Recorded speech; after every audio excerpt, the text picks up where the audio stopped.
what would it be? Something that, you just wish someone had told you as you stepped into that role?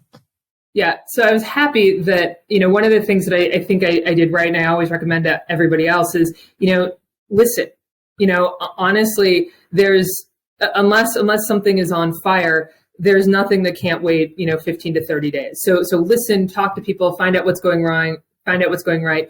Always get a variety of opinions because everybody comes, with an agenda for sure. That said, I would say, one of the things that, I mentioned how I came in and Stone Peak was, focused on a few things. I think one of the things that I wish, and I give this advice to people, looking to make similar moves as I did, it really is the small stuff that matters, right? And it's I have confidence in my chief accounting officer. I've confidence in how he does all of that. But really, it's easy to get lost in the flash of the M&A and the flash of the court, the flash of the debt and all of that. But like at the end of the day, the majority of the company's energy is focused on getting bills out, making sure that we pay taxes, making sure that like the financials run, make sure that audits, like the finance organization, the majority of the energy is focused there, right? And so I think that you don't have to be an expert in any of those things, and you don't have to know any of those things, but you have to learn what people are doing, right? And you have to learn, and really develop an appreciation for how all of that gets done. When is the CFO role sort of on your radar? Is it something that you want to aspire to, or are you thinking differently? I mean, corporate development roles could have taken you in any one of a number of directions, not necessarily the CFO office, but what would you tell us?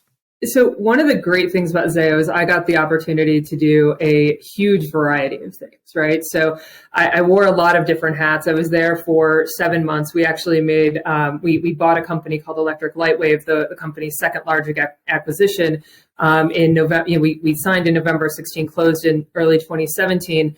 And really the first thing that happened after that is we reorganized the company and they made me the CFO of the fiber solutions business, right? And so that was really, that was, 6 months after being an investment banker, that was really hard. It was really hard to figure that piece out. It was, one of the places where I think that you learn, as much about what doesn't go well, from things that do go well, right? And so they dropped me in. I had, 6 weeks to come up with the model, financial projections, all of that good stuff before earnings. We did it. It was tough. It was hard. I wouldn't say that it was the best 6 months of my life. So continued, but I learned a lot.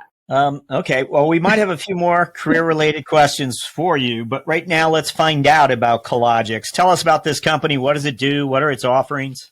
Sure. So Cologix is a data center company. We are a very connectivity-focused data center company focused in North America. We are in 11 markets in the U.S. and Canada, and primarily tier 2 markets, although, Canadians that from a Canada perspective, we are in the 3 major markets in Canada. So Toronto, Montreal, and Vancouver. We have, we thrive, frankly, because we have ecosystems in our data centers. So, a lot of our data centers have what they call meet me rooms, which are where networks connect. And so we really do thrive in creating, networks and ecosystems among us. We have, 30 cloud on-ramps, which is the most of any private provider in the US and North America. So, there are other larger public companies who may have more, but from, a small but mighty perspective, we sort of fit that bill.